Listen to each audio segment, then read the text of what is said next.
নমস্কার, কেমন আছেন সবাই? চয়নিকা ব্লগে সবাইকে স্বাগত জানাই। আজকের দিনটা রবিবার ছিল, তাই বাড়িতে বিরিয়ানি। এইটা হলো আলু বিরিয়ানি। আলুর বিরিয়ানি হলেও মনে হচ্ছে অন্য সব কদিনের থেকে এই বিরিয়ানিটাই একেবারে সেরা। আর এইদিকে আমের চাটনি, শসা, পেঁয়াজ আর চিকেনটা আলাদা করে কষিয়ে নেওয়া। কিন্তু আলাদা করে কষিয়ে নেওয়া আর এই আলু দিয়ে বিরিয়ানিটাও আলাদা করে করা, এটা আপনাদের দাদার মাথার বুদ্ধি ছিল। বিরিয়ানিটা আজকে এত ভালো হয়েছিল, বিশেষ করে ভাতগুলো এত সুন্দর ঝুরঝুরে হয়েছিল। এই দেখুন, দারুণ সুন্দর খেতেও হয়েছিল। সকাল সকাল তাই বিরিয়ানি দিয়ে চিকেন কষা দিয়েই শুরু হয়ে গেছে আজকে। এই যে দুটো করে লেগ পিস চিকেন কষার মধ্যে না থাকলে যেন আর হয় না, ছেলে মেয়ের আর মন ভরে না। দু ভাই বোনের জন্য দুটো করে লেগ পিস থাকাই চাই।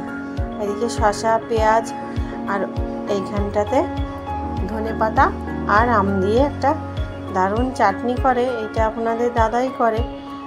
চাটনিটা এত ভালো লাগে যে খাওয়ার আমেজটাই এগিয়ে দেয়। মানে খেতে বসলে মুখে যদি এই চাটনিটা একটু পড়ে না, বিরিয়ানির ভাতের সঙ্গে বা মাংসের সঙ্গে, মনে হয় যেন স্বাদটা দ্বিগুণ বেড়েই যায়। গরমের সময় তো চাটনিটা খেতে আরও বেশি ভালো লাগে। চাটনিটার মধ্যে আমাদের একটু ঝালটা কম থাকে। যাই হোক, আর এদিকটাতে কিছু সাধারণ রান্না এইগুলো আমি করেছিলাম। এই যে বাটা মাছের শুক্তো, থানকুনি পাতা দিয়ে, ভেন্ডি আলু দিয়ে মাছের ঝোল, বেলে শাক ভাজা, ওদিকে কচি কচি আমরা নিয়ে এসেছিলো মুসুরের ডাল, টক ডাল করেছিলাম। আজকে সেই প্রতীক্ষা করেছিল, আইসক্রিম বানিয়েছিল, অরেঞ্জ আইসক্রিম। এত ভালো হয়েছিল খেতে, টক টক বেশ সুন্দর একটা লাগছিল। অনেক দিন তো মুখে এরকম ঠান্ডা আইসক্রিম দিয়ে খাওয়া হয় না, হঠাৎ করে একটু চমকে যাওয়ার মতোই হলো। এদিকটাতে ঠাকুর ছবিগুলো সব এই সিঁড়ির উপরে তুলেছি। নিচে বৃষ্টি হলে প্রায় জল চলে আসে।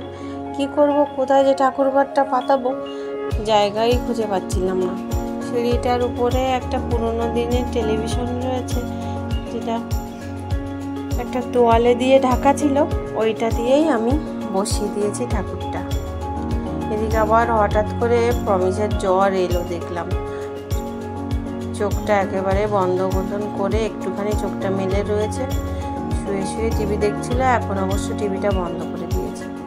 ওই জন্য ওর জন্য অল্প করে খিচুড়ি, গোবিন্দভোগ চাল, 2-3 রকমের ডাল দিয়ে আর ডিম ভাজি, আলু ভাজি করে দিয়েছিলাম। অল্প একটু খেয়েছে, ওটাই ওর প্রিয় খাবার। আর বিকেলের দিকটাতে বলছে চিকেন ঘুগনি খাওয়া চাই। বিরিয়ানির যে মাংসটা ছিল, ওখান থেকে একটুখানি আমি মাংস আলাদা করে কেটে রেখেছিলাম, ছোট ছোট টুকরো করে আলাদা সরিয়ে নিয়েছিলাম। আর কিছু মটর ভিজিয়ে রেখেছিলাম। সব কিছুই এদিকে গুছিয়ে নিয়েছি। আলুগুলো ছোট ছোট করে আমি কেটে নিয়েছি। প্রেসার কুকারে 5খানা সিটি মেরে এই যে রেখে দিয়েছি, একেবারে সেদ্ধ হয়ে গেছে। ছোটোবেলায় যখন মেলায় যেতাম, আমার দিদিরা ছিল, সবাই মিলে একসঙ্গে যেতাম, এই ঘুগনি খেতে যে এত ভালো লাগতো। 10 টাকা করে একটা প্লেট, মনে হতো যেন 1000টা প্লেটের সমান। ওই ছোট্ট একটা বাটি, তার মধ্যে 10 টাকার একটা ঘুগনি দিত, এত ভালো লাগতো খেতে, কী বলবো। আর চিকেন ঘুগনি তা তো প্রায় 30 টাকা কি 35 টাকা এরকম কি দাম নিত, বেশ দাম নিয়ে ফেলতো। ওই ছোট্ট বাটির মধ্যে, ছোট্ট বাটি কি চিকেন ঘুগনিটা একটু প্লেটেই দিত, ছোট্ট প্লেট, তো ওর মধ্যে 2-1 পিস মাংস থাকতো। তো ওই 2-1 পিস মাংসও যেন অমৃতের মতন লাগতো আমাদের কাছে। নুন হলুদ দিয়ে আলুটা ভেজে নিয়েছি কড়াইতে, আর একটু তেল আর শুকনো লঙ্কা, তেজপাতা ফোড়ন দিয়ে দেবো। অনেক দিন চিকেন ঘুগনি হয়নি, আজকে চিকেন ঘুগনিটাই ওদের ইচ্ছে হয়েছে জ্বর মুখে খেতে, তো আমি করে দেবো। আর পেঁয়াজটা বেটে নিয়েছি, পেঁয়াজটা কুচি করিনি, গোটা জিরে ফোড়নে দিয়েছি, এদিকে পেঁয়াজ বাটাটা দিয়ে দেবো।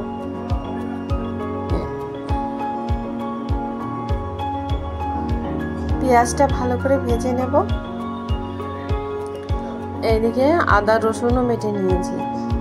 শিলনোড়াতে বাটা মশলা পেঁয়াজটা কুচি করার থেকে আমার কাছে মনে হয় যেন সুন্দর করে বেটে দিলে আরও বেশি ভালো হয়। সবার রান্নার ধরন এক রকমের নয়।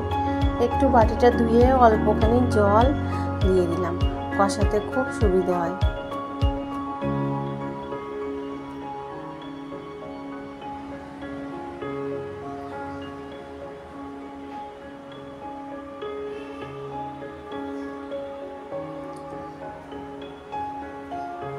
খানিকক্ষণ কষিয়ে নিলাম, বাকি মশলাগুলো পড়বে। এদিকে চিকেন ঘুগনি হবে শুনে ওদের আর তর সইছে না। পরিমাণ মতো নুন আর পরিমাণ মতো হলুদ দিয়ে দিলাম। চিকেন ঘুগনিটা অনেক দিন হয়নি, তাই ওর যেন দামটা আজকে খুব বেড়েছে। বারবার খোঁজ খবর নিচ্ছে সবাই রান্নাঘরে এসে। জানি না ঘুগনিটা কত ভালো হবে খেতে, তারপরও যতটা সম্ভব ভালো করে সুন্দর করে কষিয়ে রান্না করার চেষ্টা করছি। ধনে গুঁড়ো দিলাম ছোট্ট চামচের 1 চামচ, আর এইদিকে দিয়ে দেবো জিরে গুঁড়ো।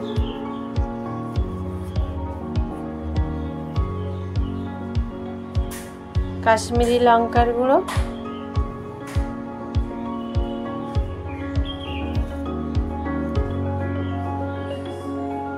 ভালো রকম এবার কষিয়ে নিয়ে চিকেনটা কষাতে পারলেই ব্যাস কিছুক্ষণের মধ্যে ঘুগনিটা হয়ে পড়বে। যখনই মশলা কষানোর সুন্দর গন্ধটা আসে, ছেলে মেয়ে দুটো বারবার চলে আসে ছুটে ছুটে। খুব ভালো লাগে। ছোটোবেলার কথা, আমার নিজের ছোটোবেলাটা খুব ভালো ছিল। ওই দিনগুলোর কথা খুব মনে পড়ে যায়। তখন অবশ্য ঠাকুমা খুব সুন্দর রান্না করতো, আর আমি বারবার গিয়ে কষানো মাংস খাওয়ার আবদার নিয়ে পড়তাম। কয়েকবার ধমকানিও খেতাম, তারপরেও যেন বারবার যেতে ইচ্ছে করতো। মাংসটা যখন কষাতে দিত, লোভ আর সামলানো যেত না। এবার মাংসটা আমি ভালো করে কষিয়ে নেব।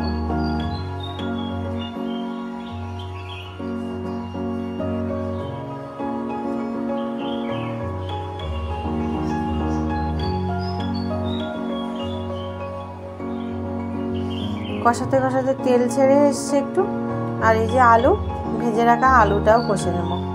অনেককেই দেখেছি ঘুগনির মধ্যে আলু দিয়ে একসঙ্গে ছিটি মারে, আমি আর ওই রকম করলাম না। আমি একবারে এই যে কষানো মাংসর মধ্যে আলুটা এই যে ভাজা আগে থেকে ভেজে নিয়েছি, এবার আলুটাও এর মধ্যে কষাতে কষাতে দেখবেন ঠিক নরম হয়ে যাবে। আর জল দিয়ে ওই ঘুগনির যে জল রয়েছে বা ঘুগনির ঝোলটা, ওইটা একসঙ্গে দিয়ে খানিকক্ষণ জাল দিলেই হয়ে যাবে, বেশি সময় আর লাগবে না। কষাতে কষাতে কিন্তু তেলটা ছেড়ে এসছে।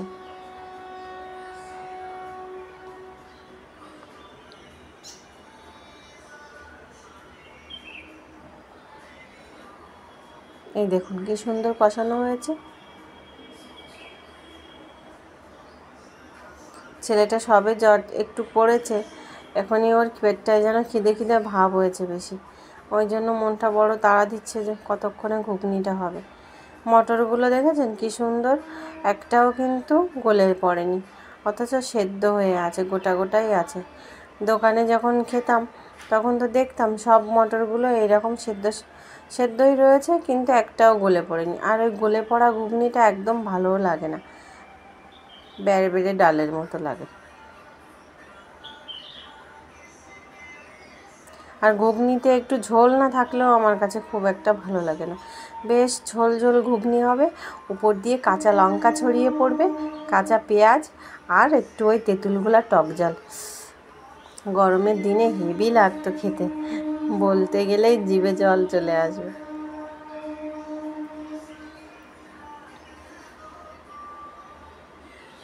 এই যে আলুটা কত তাড়াতাড়ি সেদ্ধ হয়ে গেছে, এবার আর বেশি জাল দেওয়ার সময় নয়। গরম মশলা গুঁড়োটা পড়ে গেল, ব্যাস খানিকক্ষণ জাল দেব। এদিকে কিছু ধনে পাতা আমি কুচিয়ে রেখেছিলাম, ওইগুলো দেওয়ার সময় এসছে, ধনে পাতাগুলো দিয়ে দেব।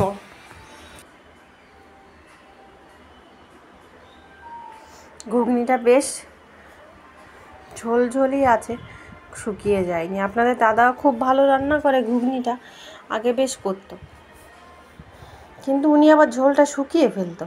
আমার আবার একটু ঝোল ঝোল হলেই ভালো লাগে, দোকানে যেমন খেতাম। এমনিতেই দোকানে কিনতে যাও, বাবা কি দাম! ধনে পাতাটাও এবার পড়ে গেল, জালটাও হয়ে গেছে, আর ঝোলটা কমাবো না, এবার নামিয়ে নিয়েই দিয়ে দেবো। জ্বরের থেকে সবে উঠেছে, দেখুন প্রমিসের মুখটা একবার দেখুন, খুশিতে একেবারে ডগমগ করছে, বলছে চিকেন ঘুগনি মা আমার খুব ভালো লাগে।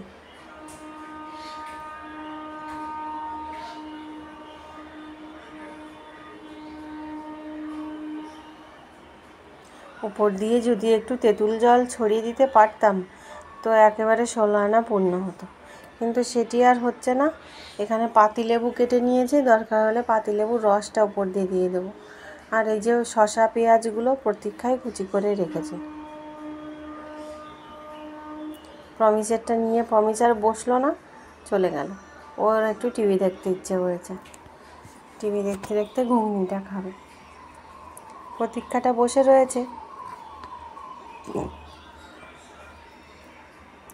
ওকে দিয়ে দেব।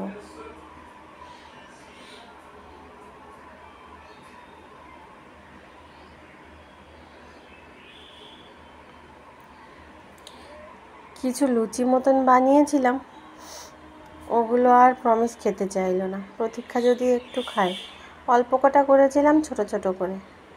জ্বর মুখে তো, ওদের আর মুখে অতটা রুচি নেই। একটা ডিম সেদ্ধ ছিল, ওইটাই একটু পিস পিস করে কেটে ছোট ছোট টুকরো মতন উপর দিয়ে সাজিয়ে দিলাম। আর এই যে লেবুর রসটা দিলাম। এইখানে যদি তেঁতুলগোলা জলটা পড়তো আর একটু কাঁচা লঙ্কা, তার স্বাদ আরও দ্বিগুণ হতো। ঝুরি ভাজা, না হলে একটু চানাচুর। প্রতীক্ষাকে দিয়ে দিলাম, ব্যাস। প্রতীক্ষা খাওয়া শুরু করেছে, জানি না কেমন হয়েছে, নিজেও তো বলছে ভালো হয়েছে, নিজে না খাওয়া পর্যন্ত ঠিক বোঝা যাচ্ছে না। আমারও আর তর্স হয়েছে না, ওর বাবার জন্য তুলে রেখেছি, এবার আমি নিয়ে বসবো।